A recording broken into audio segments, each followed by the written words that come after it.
right now, your biggest commodity is not money, it's time. Now, if you want to drink that fancy bottle of wine, drink the wine. If you want to wear the dress on a random Tuesday night, let's wear the dress because you don't get the time back.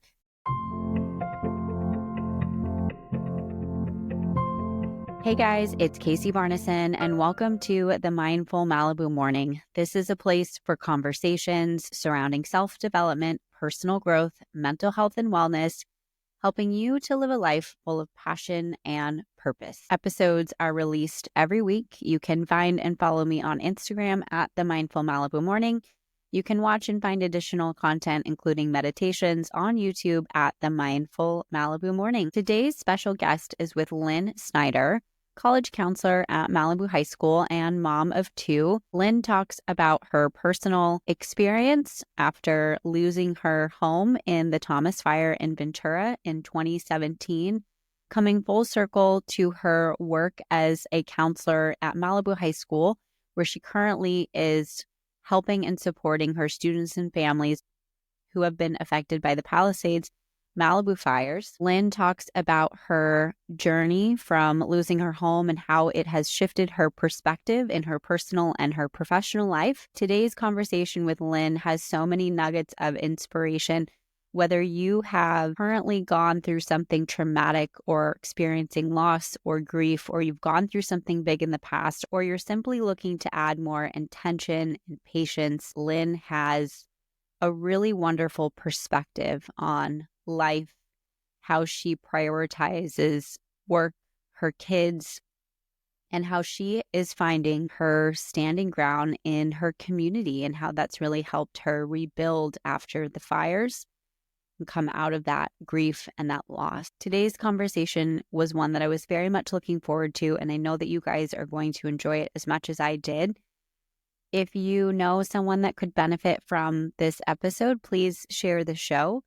You can always leave a rating, like, and subscribe to never miss an episode. With that, let's get into today's conversation with Linh.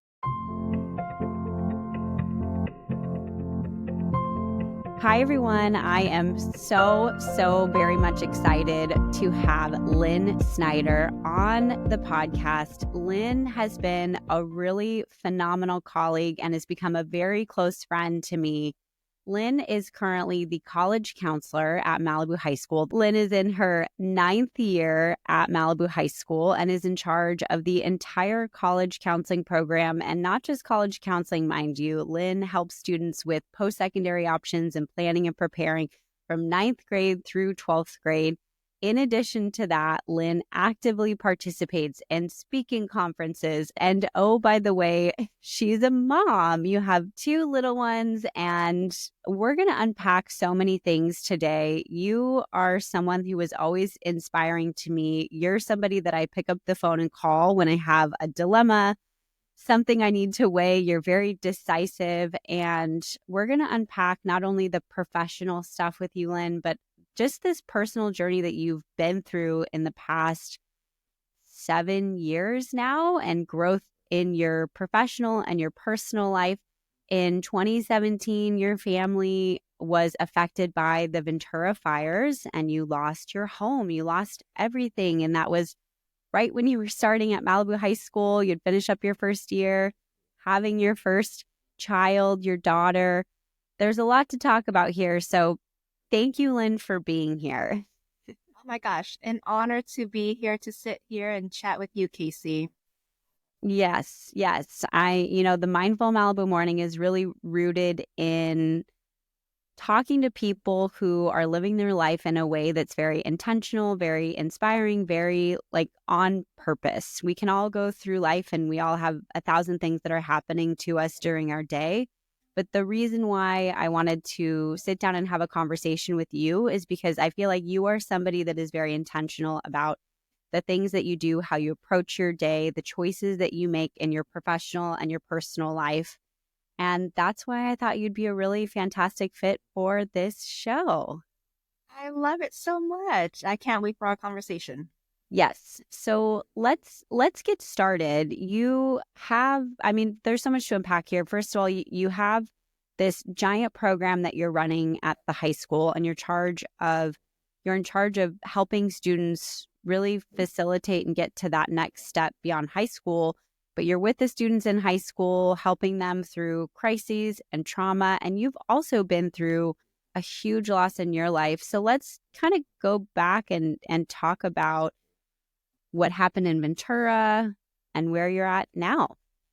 All right. Yeah. So going back to 2017, I had just had my daughter Matilda in May. And so new mom, just kind of learning the ropes of being a first-time mom. That was in May. In December, the Thomas fire started in Ventura. And so I remember coming outside of my apartment at the time and just seeing little ashes here and there. Didn't think much of it.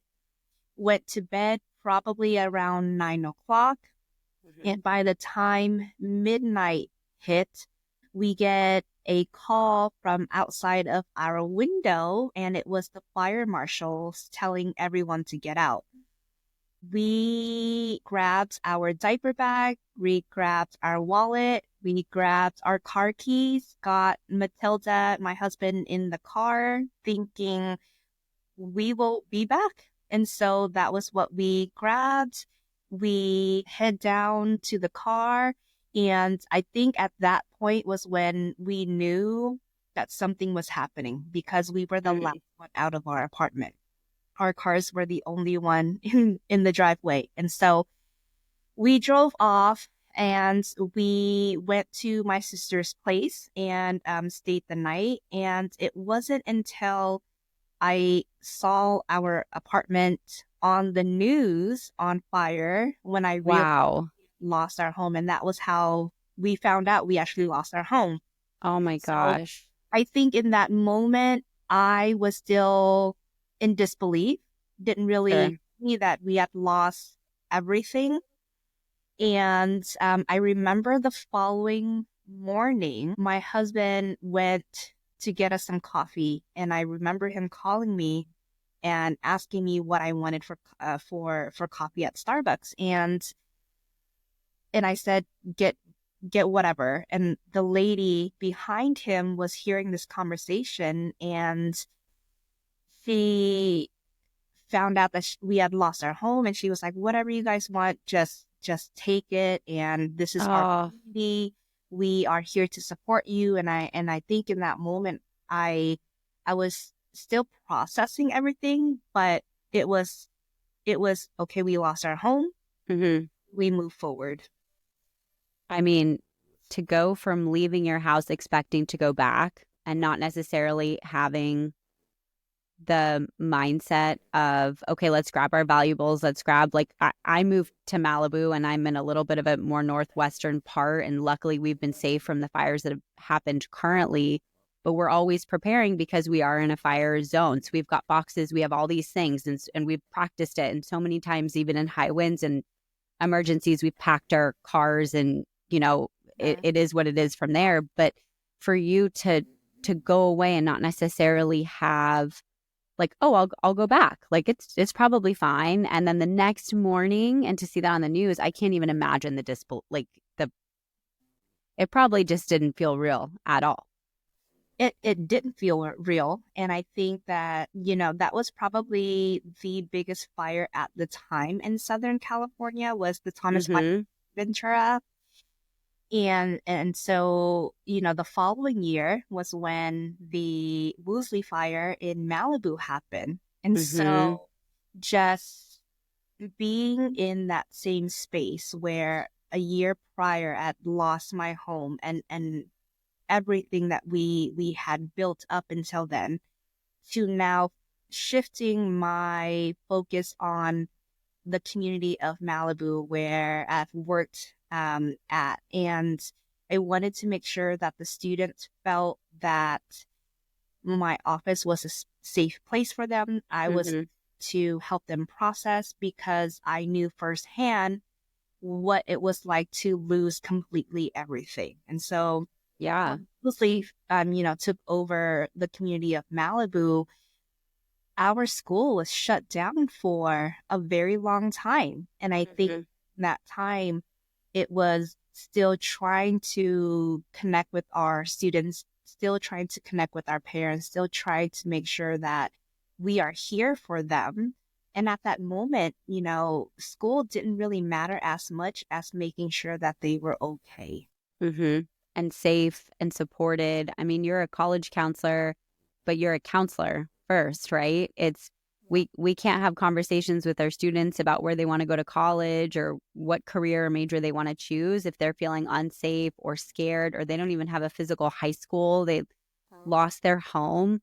Walk me through, I mean, when you guys lost your home, like what was that process for you that year? I think there was a lot of uncertainty. I think Mhm. there are still a lot of uncertainty, even, 8 years after the fire. We're Mhm. still kind of discovering that, oh, yeah, that was lost in the fire, or, oh, yeah, we had that and now we don't have that. So I Mm, that mhm.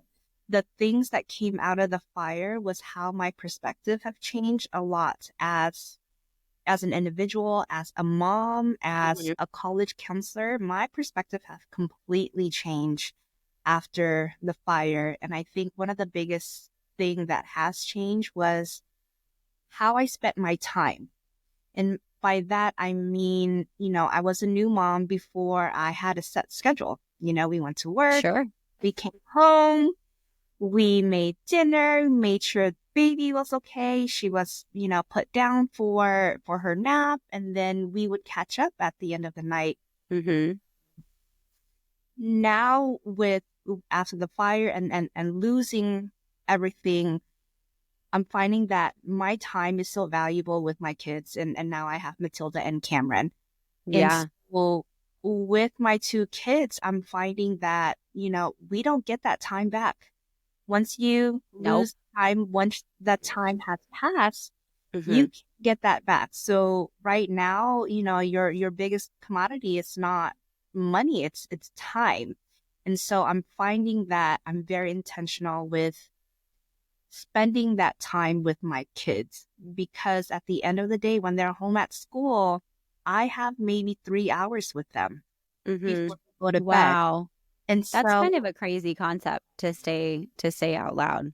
And right. most of the time we're prepping dinner, we're cleaning dinner, there's a lot of noise in a house that's happening and very rarely are we sitting down. And I have to tell you, when we were chatting a couple days ago and preparing for this and talking about what our talking points would be, last night when I had dinner with my family, we sat at the table and I let the dishes go until he went to bed, because that was something that you had said when we were having that conversation of perspective shifting.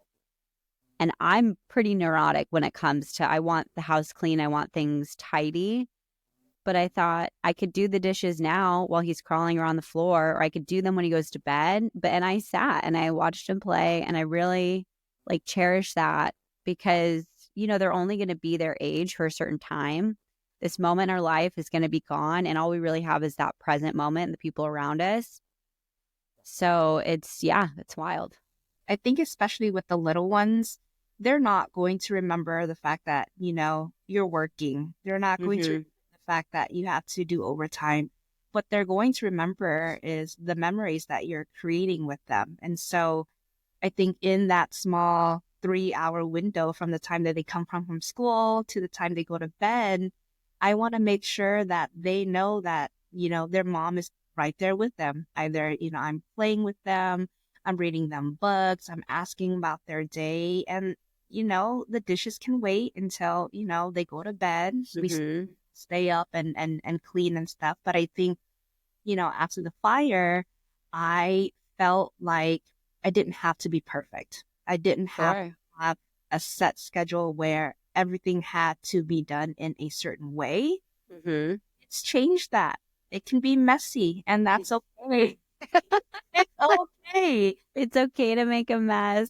It's a mess. And I think I have a great partner in my husband in that I truly believe after the fire, it was more of we love to cook together, right? And so Mm-hmm. if I'm saving a special ingredient to make for a special meal, now I'm like, I'm just going to make it. I'm going to make I the love that. fancy homemade pasta tonight, right? I'm And going to you do. You guys on on your Instagram, you do. On the Tuesday night, your kids are making homemade pasta, not fresh Tuesday. flour, eggs, and picking fruit from your garden. Like I see it.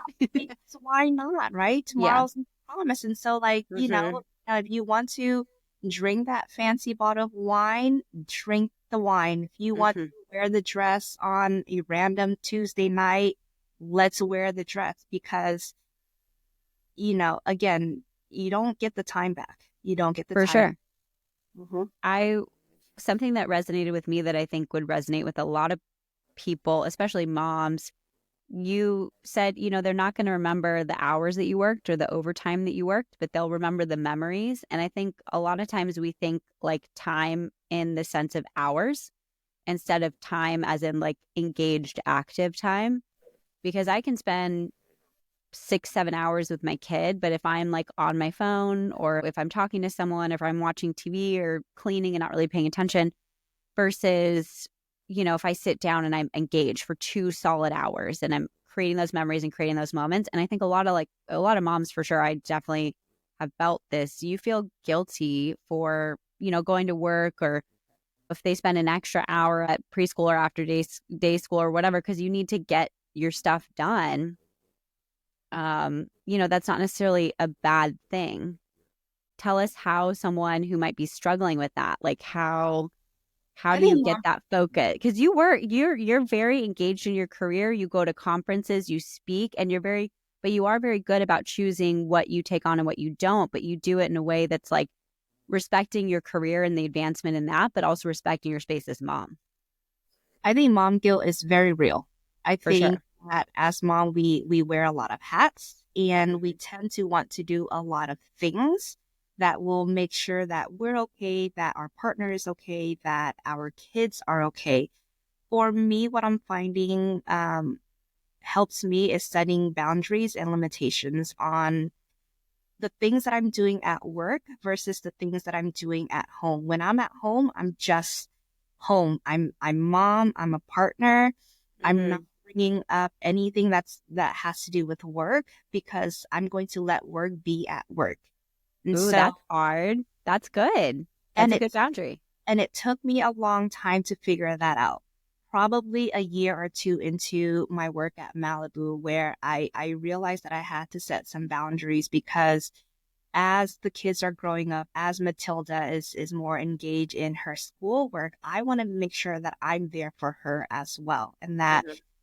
mommy's not missing out on her school play, on recitals, on a trip to the museum, because she will call me out and she will say, all the other moms are here and you're not here. And so, I think when she made that comment about a year ago, I had to really just look at my calendar and just make sure that I'd marked everything there so that I can Mhm. have that time with her. You can make the play, you can make the museum, but you also need to give yourself the time and the space to invest in you, you know, and feel good there as well. Absolutely. Absolutely. And I know it's hard for a lot of moms and a lot of people in general that maybe don't have that flexibility in their Hmm. in their work. And so I think that prioritizing your time is going to be key when you're looking at how you want to be successful in your professional field and how you want to be successful in your home life. Hmm. Yeah, for sure. I had a friend that would once said something like you can give your areas of your life different grades. So like your work can be, do I want to get an A in this or a B? Can I cruise and get a C here? Or do I want to be like an A as a mom? Do I want to be, as a partner? And you kind of like assess and prioritize because you might have a really demanding job and then you've got your kids. And so you're really looking at that calendar and seeing how you can manage both. And your job is very emotionally demanding. You're supporting students who have also recently had loss with the fires, with the Palisades fire and the Malibu fires that have been happening. And so tell me how at work, how that's been for you with your students. Yeah, so the Palisades fire recently happened, and it was almost like a deja vu going back to the Woolsey fire. Mm-hmm. And when that happened, we had already had things in place because of the Woolsey fire. So when it happened, we transitioned over to remote learning. We had transitioned over to here are all the things that we need to do in order to reach out to not only our students, but to our parents, to our staff who were also affected by the fire because some of them lived in the area and lost their home too. So how do we support our community as a whole? What we're finding is that a lot of our students just want to be back on campus. They want to physically be here. They want to Mm-hmm. see friends. They want to see their teachers. They want to go back to the normal routine of going to school and having lunch and playing sports. Because when we were away for 3 weeks, they didn't get to play baseball. They didn't get to do volleyball. There was no water. Mm-hmm. All of our games were canceled. It was a health hazard to be here because of all the cleanup. And then even after, we had mudslides that closed Yep. their roads. And so we're finding that there were more time that were lost of students being on campus. And one of the things that I did for our student is set up, just go to a coffee shop and set up there. And any student can come by. I wanted to get them some coffee or some tea or some pastry, Oh. not just to, help them through the college application process because it was during December and some colleges due date was the 1st of January, but really just to provide a space for them. Mm-hmm. Give me a hug, come tell me how you're doing. If you had lost your home, please tell me what you need. I think our students are really resilient in that they will reach out and tell us Mm-hmm. they need. But in that moment, I think they just needed to see a friendly face and they just Yeah. need a hug and they just need a space to just pause and just say, just sit back and just take it Well, and they all can see Miss Snyder and they can see, the other counselors and see their friends and have it, like can. you mentioned, have that routine and that physical space to go. And when that is completely gone, there's nothing to hold on to. And that I think is probably the hardest part. It's I just want to go home. I just want to go back to school and back to normal. I have a lot of friends who've been affected by the Palisades fire, and we live in Malibu, and again, we're safe, but there's so much of this community has been disrupted. How, as someone who's been through this, like what worked for you when you just felt like everything was gone? Like, how did you feel supported? Like I had to take a lot of pauses Mm, in not just the routine that I was doing, but also in the way that I speak.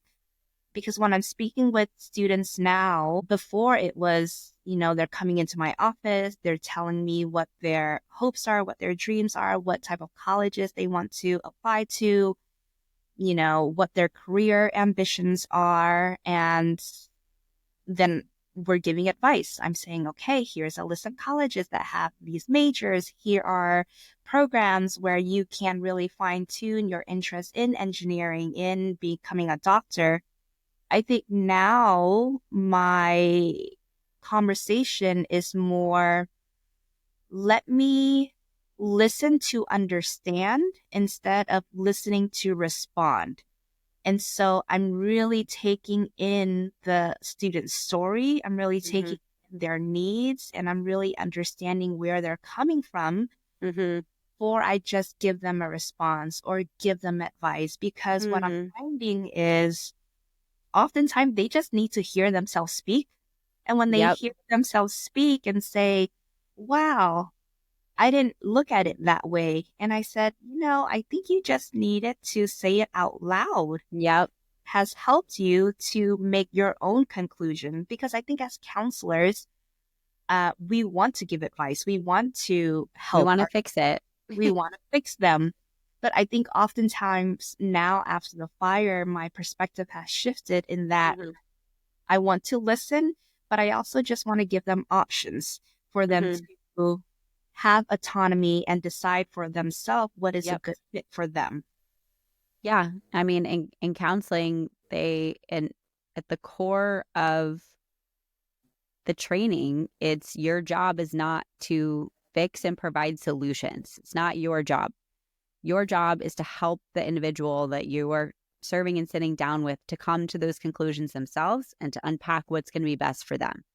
And most of the time, and it's so funny and it seems like uncomfortable, most of the time it's not saying anything. If you just sit and listen, if you sit, they're going to talk out loud and their wheels are going to turn. And what we're doing is we're helping those kids feel empowerment and proud of themselves for coming to that conclusion on their own.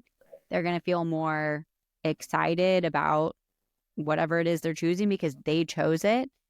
And I think a lot of parents who probably have kids who have all, they lost their home, they're probably in very like solution mode.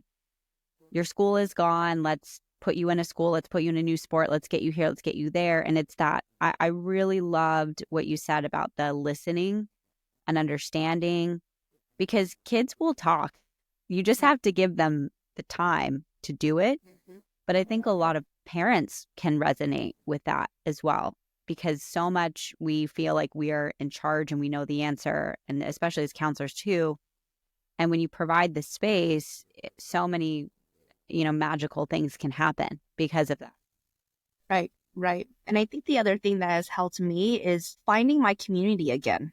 And that Mm-hmm. to me has helped me support my students and support my own friends and family too. And that I'm still intentional with the time that I give them. But Mm-hmm. when you're doing so many things and you need that break or you need to a second with your friend, I'm finding that now I'm texting with my friends often. We're texting. We're not in conversation as much as I want to be, and Mm-hmm. need to be in conversation with them. We have this code where I say, "Do you have 8 minutes?" And she will know it's time to pause, and she will give me 8 minutes, and I can just unwind. I can tell her about my day. I can tell her, everything, because sometimes when we're talking with our friends and we're checking in, it's like, hi, I'm good. You're good. You're good. And then Yep. later you're like, actually, you weren't good. How come you didn't Right. tell me? And so that's our code now is, do you have 8 minutes? And so we'll get Do on you have our 8 minutes and then you'll pick up the phone? That's Mhm. incredible. That's really easy and simple. And I think that that's something that everyone should adopt. So now you can text your friend and say, I need 8 minutes. I'm going to text you right now. I need 8 minutes. No, I'm kidding. Yeah. Absolutely. I think the older we get, our circle gets a little smaller in terms of who we know we can reach out to and lean on. And I don't think it's a bad thing if you have a friend in mind that you necessarily wouldn't call right away. Do you know what I mean? I think it's just helpful for you to surround yourself with people and know who your safe circle is of the people. Who am I going to call that's going to help me listen, help me unpack this? And who am I going to call that's going to like feed this anxiety, And so I think Absolutely. you have to be realistic about that for sure. Definitely realistic. And I think also just knowing what you can control and what you can't control. And that applies to, you know, us as educators, as parents, as students, even going through the college admissions process, right? You can Hmm. submit your application, and then at the end of the day, it's not in your hands. It's in the Office of Admissions to, review your application. So that's something that you can't control once, everything is submitted. So I think that, just allowing yourself that peace and that time to, okay, I'm done. This is now we just wait. Now we just wait to hear back. We wait Hmm. to get a response from our community. We wait to see, what our kids want to do for the day. And so I think controlling what you can control and being realistic is absolutely key. Yeah. And I think it goes back to how you spend your time too. So once you've submitted your college application or once you've submitted your insurance papers for your house or whatever it might be, and you're in that waiting period, you have to get yourself to a space where you're still living your life in a way that's bringing you joy and focusing on other things that you can control. And that can be a really hard space to sit in. That waiting period, I think, is when people want to reach the most. Like when I would be with students who submitted their applications, they're like, okay, well, can I email the admissions office? Can I call them? Can I go visit? Like, what can I do? What can I do? And they'd always like come into the office and it's like, you did everything you absolutely could do. Like, I want you to go to the beach with your friend. I want you to go to Sephora, go to lunch, whatever. Like, I want you to just go and live your life. Like, there's nothing else you can do. And I think a lot of people have a hard time allowing during that waiting period. Absolutely. And I think as parents, we want the best for our kids. And so Mm-hmm. parents were asking the same questions like, can I call the office? Can I write Mm-hmm. her? And my response is always like, you've done what you needed to do. Just let it play out and let's see what happens. And so, yeah, as parents, you always want to be the biggest advocate for your kids. So I For understand. sure. I What do get it. you do, like, if you're in that waiting unknown period, like you personally, like, how do you grapple with if you've got something big coming up or something that you can't control, like a big decision or whatever, like what works for you? I am a huge fan of making a list. I write Mm-hmm. everything down and I like to check it off or cross out the things that I've already completed. So And satisfying. so I will put all of my thoughts, all of my to-do list on, like, I like to physically write it down. Mm-hmm. Uh, my husband is very different where he likes to put everything on a Google Doc, but I like to handwrite everything down. And that's something that has helped me. I think just going back to doing things for yourself. Like, who were Mm-hmm. you before being a mom? Who were you before your role as a counselor? Oh, And yeah. so for me, what I was doing before was that I was running a lot. I did a lot of gardening. I cooked a lot, and I still do all of those things, but now with a kid attached to me, which is so much fun too. I love that question to yourself. Who were you before? Because I think we hit these life periods where these big things happen to us. And then we assign, it's like we then label, oh, well, this giant thing happened to me, or like I had a baby, or I moved and I have a new career.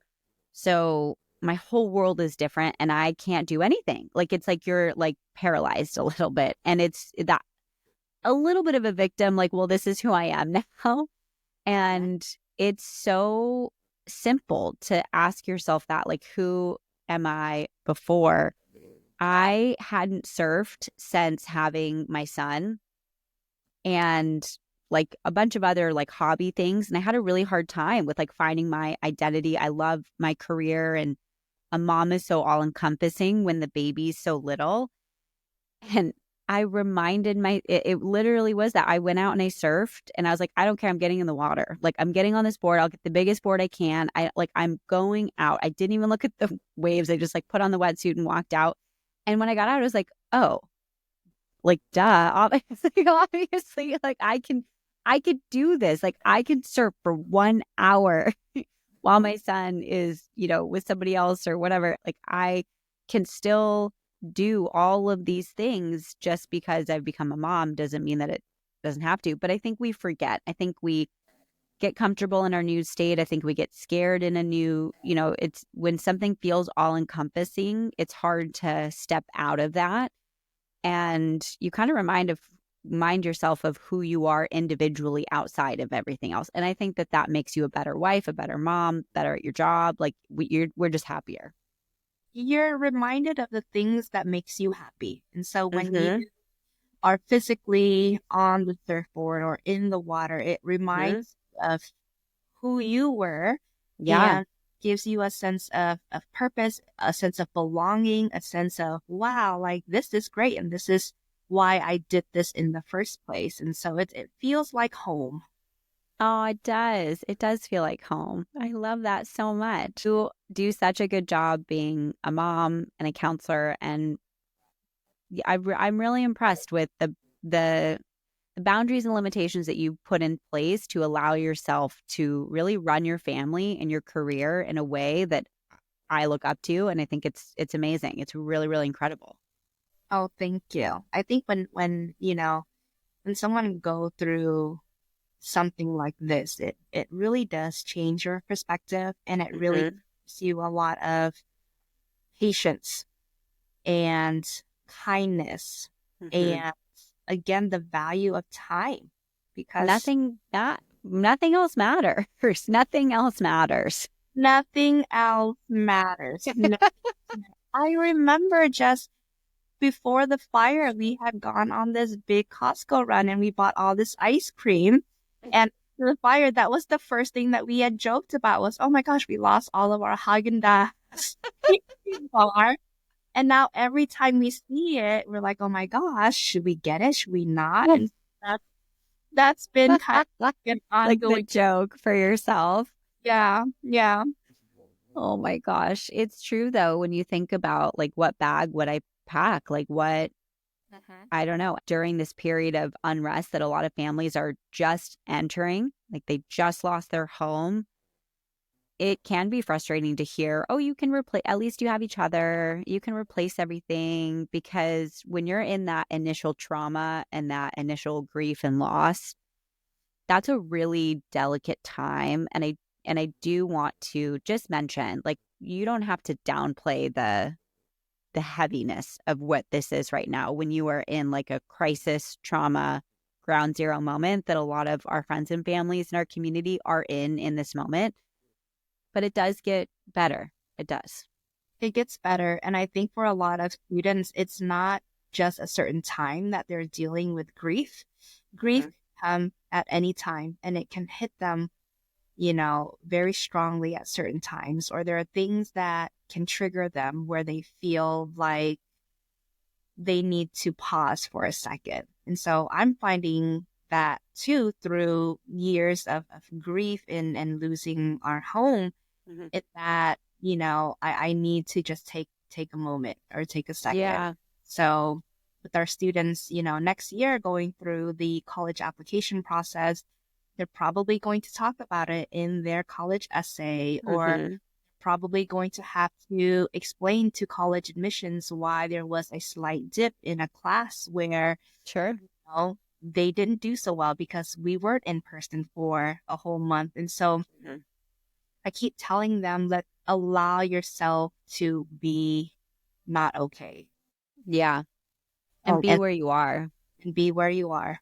Hmm. Yeah. It's the rest will unfold, but yeah, I think the hardest thing is to be hard on yourself, right? And like you said, 8 years later, like there's still things that maybe you were brought up that you completely forgot about. And grief definitely is is big. It's not linear. Um, and yeah, I think these students and our community and anyone who has been affected by fires, this is a time to allow yourself to be where you are and be kind to yourself. And you might have a really great day, you might have an awful day. And if you, especially if you're in charge of little ones, allowing yourself to figure out how to respond best for your family and your unit to get back to a safe, routine, structured space. I think one of the things that has also helped me not only go through trauma in losing my home and helping these students, but really just finding my community. Who are Hmm. your friends? Who are the people that is there in your corner? Who can you just call and just unwind?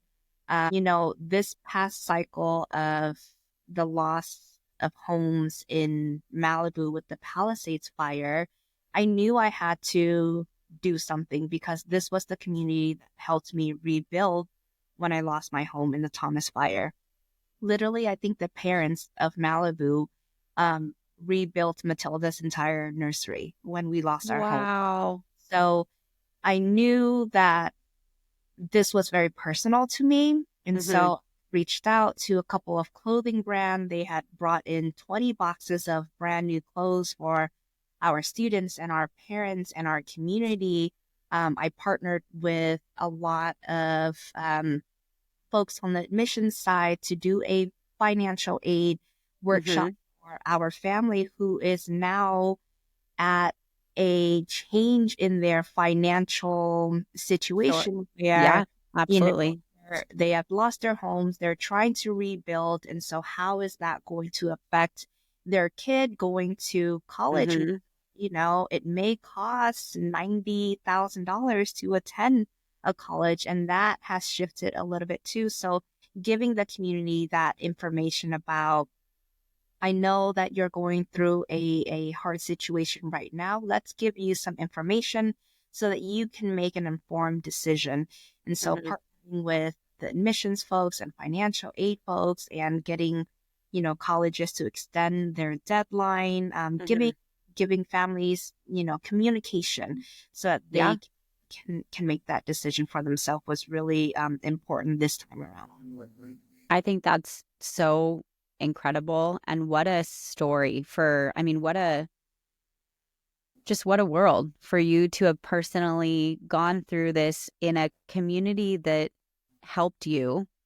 To hear that, rebuilding Matilda's nursery it's amazing, and giving clothes and being there, and then years later to be the person to organize all of the help, and especially coming from a point of where you were, what did I need? What worked for me? What made me feel safe? What made me feel like connected and okay and able to move forward? And that community piece, you are the community piece right now, and that is so commendable. And just you are an amazing woman, an amazing mom, a counselor. And I think sometimes we are placed in this world for certain reasons, and you certainly are sitting in that office helping those students in a time with a perspective that I very, very few people would be able to offer. Very few people. And I think that that is something really, really special. And you should feel very proud of the work that you're doing. I feel very lucky to be in my position. And I think one of the greatest joy for me is seeing the impact that I have through my kids, because Mm-hmm. they see what I'm doing and they're asking questions about, that's really cool that you're getting these donations because boxes are coming to our house. And so they're asking like, oh, is this for the fire victim? Yes, they are for the fire victim. Oh, And they get yeah. to see that. And so as much as I want to, you know, not have my work come home, Mm-hmm. that was the time that it came home. And it was a point of teaching for them because it was how I was role modeling a sense of community and how we can help Mm-hmm. people rebuild. And so that was really cool to see them ask those questions and to Yep. see that mommy is not just mommy. I am part of this community. Well, and you Yeah. got to show them a side that you were proud of. It's not, you weren't home on your phone checking emails or complaining about the meetings or, whatever just happened in the day. Like, you chose to share a moment of your professional world with them that would be inspiring and modeling for them.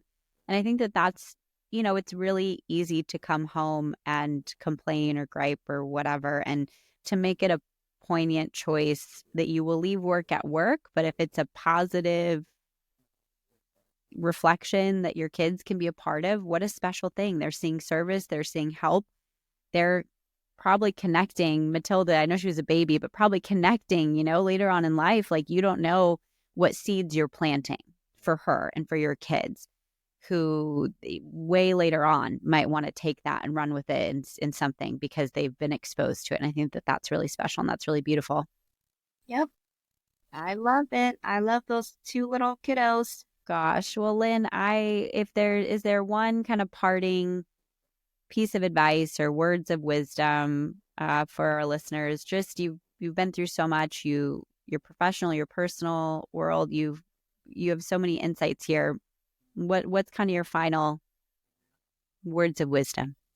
Be kind to yourself Be kind to others. It's okay to take a pause. It's okay to breathe. It's okay to be outside and just take in the sun, take in the rain, take in the fresh air. Just Mm-hmm. take time for yourself and you'll be all right. Doesn't a walk just do you wonders?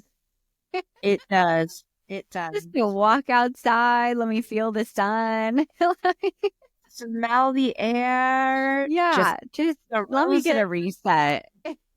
Stop and smell the roses is Or drive with all your windows down. Have you ever just driven in your car with the windows down and the radio off? all the time. All the time. It's like the noise and the wind and you can't think. It's amazing. It's amazing. Lynn, thank you so much for joining us today. You are doing phenomenal work at high school, and I'm excited to see these kids and where they all land because they have such a good support at the school. Thank you for this opportunity, Casey. It's been so much fun talking to you. Of course, open that wine, make that dinner, hug your kids, be with your family. Cheers. You're right. Thanks, Lynn. I hope you guys enjoyed today's episode. I very much loved talking with Lynn, and her perspectives have lived in my head in a very powerful way, and I hope that they do for you as well. Leave a rating and a review if you found this episode particularly helpful, and share it with someone that you think could really benefit.